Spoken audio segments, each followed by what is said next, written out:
Shalom. Saya ucapkan kepada semua pemuda yang hari ini mendengarkan kebenaran firman di pagi hari ini. Selamat Paskah, selamat memperingati kematian Kristus dan kebangkitannya yang senantiasa hidup di dalam diri kita. Berbicara tentang Paskah, pasti selalu akan ada yang namanya perayaan, gitu. Biasa gereja merayakan hari di mana Kristus menyatakan karyanya kepada kita manusia, yaitu karya penyelamatan atas dosa yang dilakukan oleh manusia. Itu merupakan hal yang biasa. Tetapi ada satu hal yang perlu kita lakukan, dan itu sangat penting selain kita merayakan, yaitu kita benar-benar memaknai dengan baik apa maksud dan tujuan dari Allah untuk mati dan bangkit bagi manusia. Dan sebagai pemuda, tentu terkadang kita dibingungkan apa maksud dari Paskah sesungguhnya. Padahal Paskah itu sendiri merupakan salah satu peninggalan dari orang Israel, bukan dari kita orang Indonesia. Tapi mengapa kita memperingati Paskah?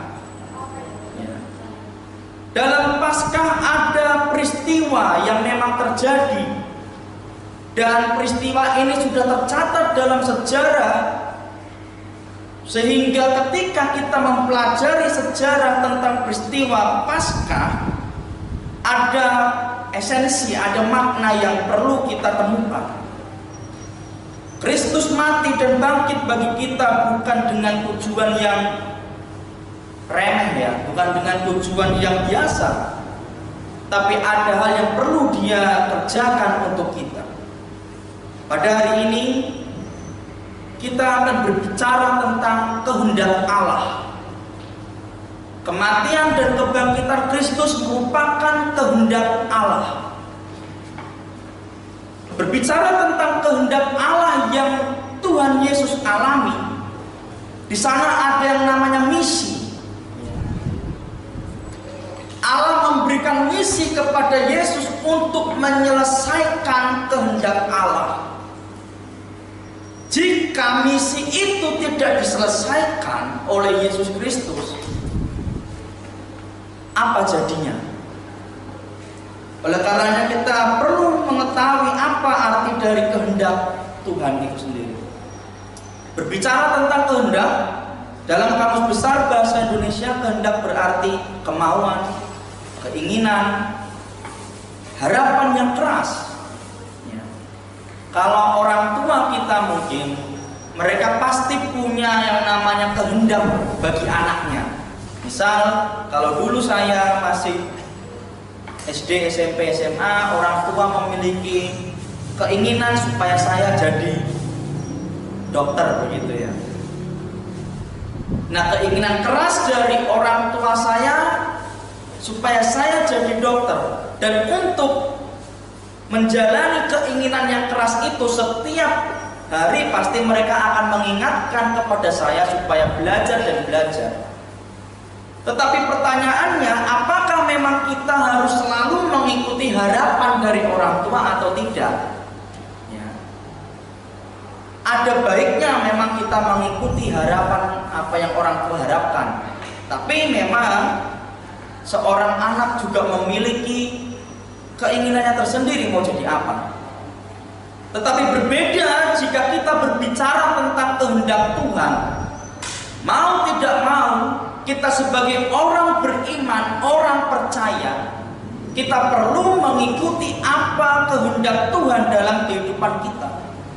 Dan kita tidak bisa bernegosiasi dari apa yang sudah Tuhan kehendaki dalam hidup kita. Oleh karenanya kehendak Tuhan itu berarti kemauan Allah bagi manusia untuk dapat terjadi. Allah mau supaya kita menjadi apa yang Allah ingin kita dijadikan seperti apa, begitu. Jika Allah menginginkan kita untuk menjadi orang yang baik di tengah-tengah masyarakat, ya marilah kita menjadi orang yang baik di tengah-tengah masyarakat. Kalau Allah ingin supaya kita menjadi pemuda, pemudi yang terpelajar, yang berwawasan luas, maka kita perlu mengikuti apa yang Tuhan mau itu dengan cara kita perlu belajar. Kita perlu yang namanya membuka pikiran kita untuk wawasan-wawasan yang belum kita ketahui. Tapi permasalahannya apakah kita suka dengan apa yang Tuhan mau? Karena kita punya ego. Ya. Karena kita punya ego. Lalu apa yang Yesus mau bagi saya dan bagi Anda semua? Kira-kira apakah Anda, apakah para pemuda-pemudi di tempat ini sudah tahu apa yang Tuhan mau untuk dirimu? Kalau berbicara kehendak Allah, ada dua hal yang memang kita perlu ketahui. Kehendak Allah yang berdaulat dan efektif. Ini berarti kehendak ini melampaui apapun yang dapat kita ketahui di bumi. Kehendak Allah yang bersifat berdaulat dan efektif ini mutlak. Ya. Jadi terkadang-kadang kalau kita memang bertanya, Tuhan, apa yang Tuhan kehendaki atas hidupku? Sebab terkadang memang kehendak Allah itu tersembunyi bagi kita. Kita tidak bisa menyelami apa yang Tuhan kehendaki. Yang bisa kita ketahui dari apa yang ingin Tuhan kerjakan adalah kita punya keinginan atau tidak untuk melakukannya. Permasalahannya di situ. Punyakah kita keinginan untuk melakukan kehendak Allah? Sering memang kehendak Allah itu tidak enak prosesnya. Tapi hasil dari apa yang akan Tuhan kehendaki dalam hidup kita pasti baik. Dua, kehendak Allah juga berbicara tentang menyenangkan Allah. Pertama tadi kehendak Allah berdaulat dan efektif. Kedua, kehendak Allah berbicara juga tentang hal yang menyenangkan Allah. Berbicara lagi tentang kehendak Allah artinya kita memohon untuk mengetahui keputusan Allah yang tersembunyi atau berusaha untuk kita ketahui dari apa yang menyenangkan bagi Allah. Saya ulangi, kehendak Allah berarti memohon untuk mengetahui keputusan Allah yang tersembunyi dan kita berusaha untuk mengetahui apa yang menyenangkan bagi Allah. Ya tentu kita memohon kepada Allah, Tuhan apa kehendak-Mu? Sebagai seorang pemuda, ya saya sekarang masih pemuda begitu ya. Dan dulu waktu saya SMA lah misal begitu, seusia Anda, SMA, kuliah, sering bertanya, Tuhan mau apa dari saya? Apalagi waktu pergumulan saat kuliah, saat mau wisuda, saat mau wisuda bingung, mau wisuda ini mau kemana? Saya jurusan pendidikan agama Kristen, tentu kalau untuk bekerja, fokus pekerjaannya ya hanya satu, mengajar, menjadi guru agama Kristen.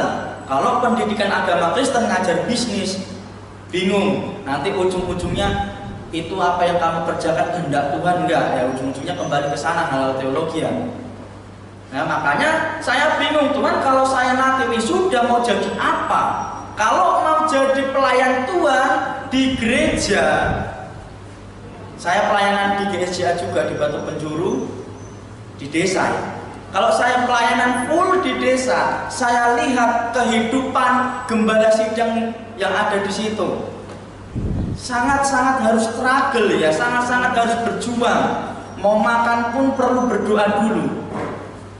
Meskipun memang ya sebagai orang Kristen kalau kita mau makan ya harus berdoa. Maksudnya adalah minta Tuhan supaya kasih. Yang saya pikirkan, Tuhan, kalau mau jadi pelayan Tuhan di gereja, makan apa nanti? Ya. Bergumul dan bergumul. Nah, akhirnya jadilah seperti sekarang ini. Bertanya, Tuhan, jadikan aku seperti apa yang Kau mau. Ujung-ujungnya kayak gitu. Karena sudah tidak bisa lagi berpikir mau jadi apa. Karena hanya dua pilihan. Satu, guru. Dua, jadi pelayan di gereja. Nah, kedua hal ini tidak dekat dengan yang namanya uang. Ya. Kenapa saya berbicara uang? Dunia semakin jahat dan ukuran keberhasilan seseorang diukur dari banyaknya uangnya, asetnya berapa. Itu kalau dunia. Nah, waktu saya belum sampai tahap sekarang ini, itu jadi pikiran saya. Ya.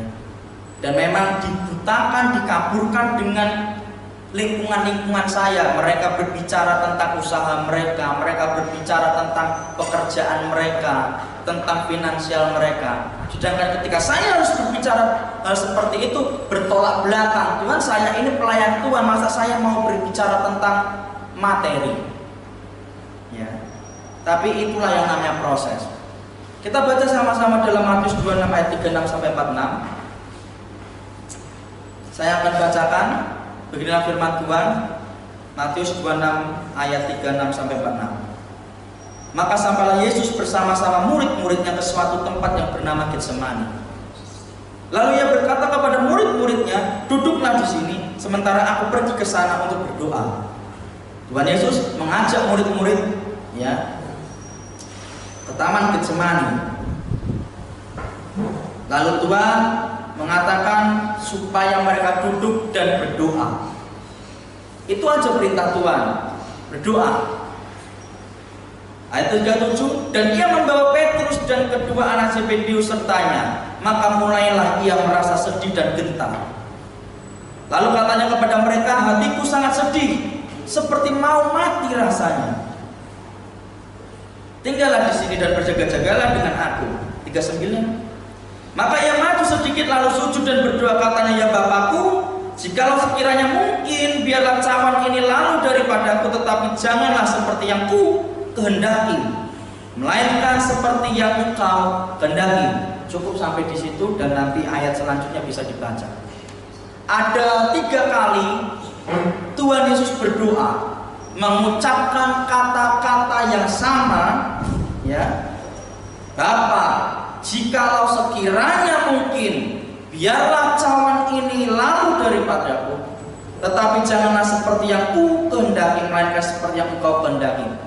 Jika Yesus mengatakan ini, berdoa tentang hal ini 3 kali, berarti ini bersifat urgent atau sangat mendesak sekali.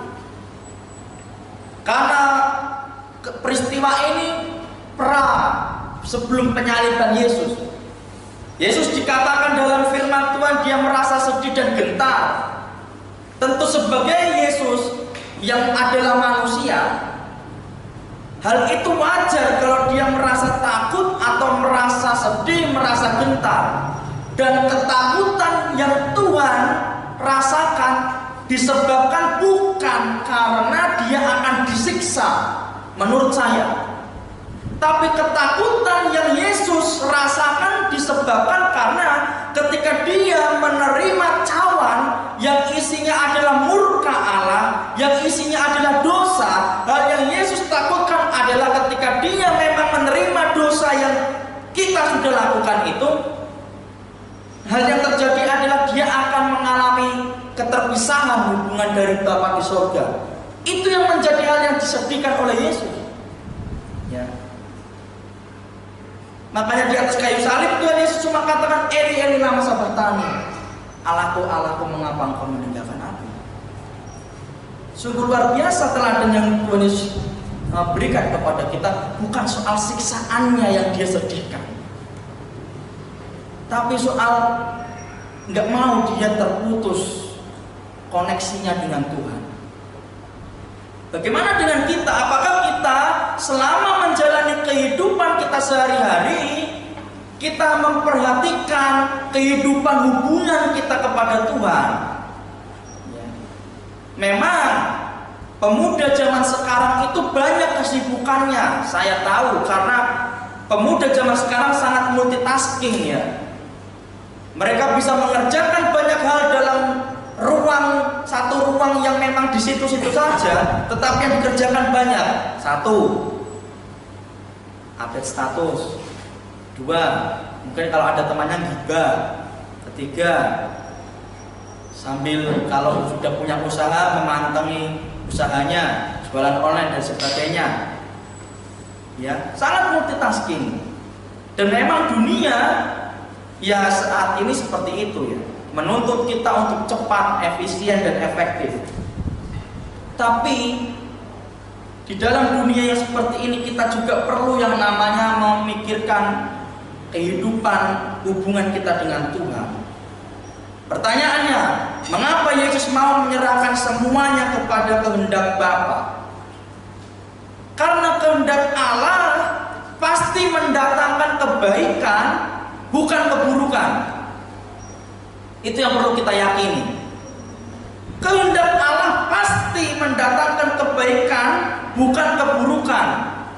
Meskipun terkadang kehendak Bapa itu harus dilalui dengan jalan yang susah, namun hasilnya pasti baik.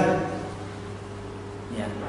Saya yakin dan percaya pemuda-pemuda di tempat ini sudah mengalami setiap perjalanan-perjalanan yang tidak baik dalam hidupnya. Tetapi di akhir dari perjalanan yang tidak baik itu, Tuhan pasti sudah sediakan jalan yang baik.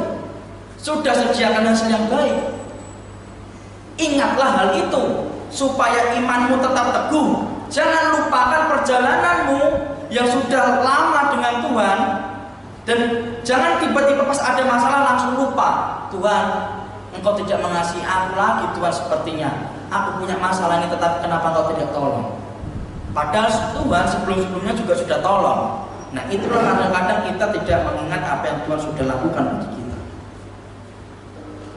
Berbicara juga tentang kehendak Allah pasti juga menimbulkan banyak pertanyaan. Satu, Tuhan aku mau jadi apa? Tuhan usahaku ini mau dijadikan seperti apa? Tuhan aku nanti kalau kuliah mau kuliah di tempat apa? Tuhan nilaiku jelek nanti bagaimana masa depanku? Mungkin kalau juga sudah ada yang memikirkan, Tuhan aku hidup kok selalu jomblo terus, apa memang aku ini gak laku Tuhan?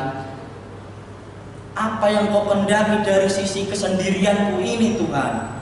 Kadang-kadang pertanyaan-pertanyaan hal itu muncul di kalangan anak-anak muda. Dan saya sendiri kadang-kadang juga begitu ya. Tapi ya memang begitulah kalau kita mau menyelami kehendak Tuhan. Kehendak Tuhan ada yang memang sifatnya tersembunyi, tidak Tuhan bukakan kepada kita. Tapi ada memang yang sifatnya untuk menyenangkan Tuhan, dan Tuhan bukakan hal itu supaya kita lakukan. Hanya kuncinya satu, ketika kita mau mencari kehendak Tuhan, kita juga harus punya keinginan melakukan kehendak Tuhan. Jangan langsung Tuhan apa kehendakmu, Tuhan nyatakan itu, tapi akhirnya kita negosiasi sama Tuhan. Padahal Tuhan sudah nyatakan kehendaknya. Pada hari ini apa yang saat ini sedang pemuda-pemudi di sini gumulkan, mau jadi apa, mau seperti apa masa depanmu, itu sudah engkau tanyakan kepada Tuhan. Tunggulah sampai Tuhan jawab hal itu. Ya.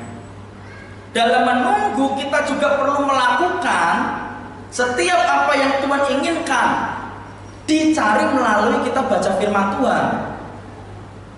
Beberapa kehendak Tuhan memang sudah dijelaskan dalam Alkitab. Contohnya tentang pekerjaan ya. Allah memang tidak ada mengatakan kita harus bekerja jadi dokter. Dalam Alkitab Tuhan tidak mengatakan seperti itu. Tetapi yang jelas Alkitab katakan supaya kita jangan mencuri. Artinya kalaupun nanti kita jadi dokter, jangan menjadi dokter yang mencuri. Mencuri apa? Mungkin kalau ada orang sakit, karena dilihat orang itu sepertinya nggak mampu membayar, akhirnya tidak dilayani dengan baik. Ya, Alkitab sudah katakan banyak hal tentang apa yang Tuhan kehendaki. Tapi untuk hal yang spesifik dalam kehidupan kita secara pribadi, kita perlu cari itu bersama Tuhan. Seberapa sering di antara kita jika mengalami masalah atau tantangan itu justru malah meragukan Tuhan. Kita lebih sering siap menerima berkat Tuhan daripada menerima tantangan. Ya. Jangan ikut Tuhan menurut pikiran kita. Kadang-kadang karena kita masih muda, kita punya idealisme sendiri, kita punya pikiran yang kekeh, yang tidak bisa dicairkan, agak diluluhkan gitu ya. Akhirnya kita terlalu ngotot dengan apa yang kita pikirkan. Nah, ikut Tuhan itu jangan menurut pikiran kita, tapi ikut Tuhan, marilah menurut pikiran Tuhan sendiri. Orang beriman yang benar, semakin lama tantangannya akan semakin sulit. Nah, itulah keistimewaan kita sebagai orang beriman dan orang percaya. Bagaimana caranya agar kita tahu kehendak Allah, dan ini menjadi penutup bagi kita? Ada 4 hal. 1, mari kita buka hati untuk menerima Dia. Ya. Ketika kita mau tahu caranya supaya kita bisa ngerti kehendak Tuhan, kita perlu buka hati untuk menerima Dia.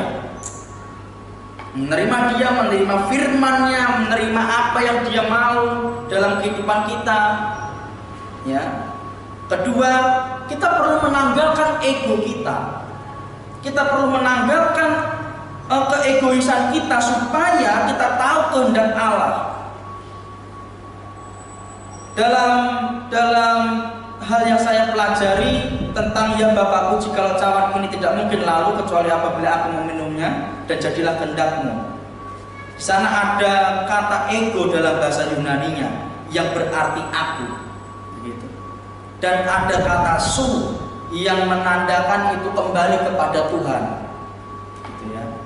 Jadi Tuhan mengajarkan kepada kita bukan keakuanku yang harus diunggulkan, ya, tetapi apa yang Tuhan mau kerjakan, mau lakukan, itulah yang harus didahulukan. Kalau berbicara tentang ego, saya punya ego ya, saya punya prinsip sendiri.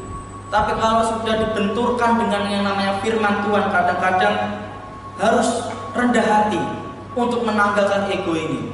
Karena terkadang memang ego ini tidak benar. Lebih benar apa yang Tuhan katakan, itu prinsipnya. Ketiga, mulai bangun hubungan yang baik dan benar dengan Allah. Salah satu hal yang perlu kita lakukan ya baca firman. Ya, kita memang menjadi generasi yang suka membaca status, membaca informasi yang beredar sekarang, menonton hal-hal yang sedang viral. Ya, itu menjadi hal yang menarik yang memang kita gandrungi untuk saat ini. Tapi untuk membaca firman, kita juga perlu se-excited atau se-tertarik ketika kita baca status-statusnya orang, gitu. Kalau saya memang setiap hari lah kita harus baca Alkitab 1, 2, 3 pasal harus, supaya kita tahu sekali lagi apa yang Tuhan ingin lakukan bagi kita lewat firman-Nya. Enggak susah kok baca Alkitab, enggak bosan juga. Supaya kita tidak bosan baca Alkitab, ya mari kita nikmati masalah hidup yang ada. Kalau kita punya masalah, justru disitulah kita harus lebih tertarik baca Alkitab, karena pasti akan Tuhan sediakan jalan keluarnya. 4, mulai berpikir dari sisinya Allah. Ketika kalian dan saya mengalami masalah, mengalami kendala-kendala yang ada, yang kita alami, jangan lalu menyalahkan keadaan itu, tapi marilah kita ambil waktu berdoa. Nggak harus cari tempat yang enak. Di saat kita mungkin dimanapun kita sedang makan atau apa, kita langsung ingat begini, Tuhan, aku punya masalah ini dan ini nggak selesai-selesai. Ada apa yang ingin Tuhan kerjakan untuk aku lewat masalah ini?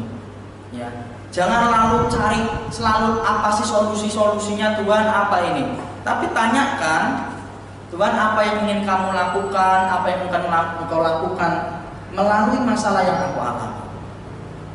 Jadi berbicara tentang kehendak Tuhan adalah segala sesuatu yang Tuhan mau dalam kehidupan kita.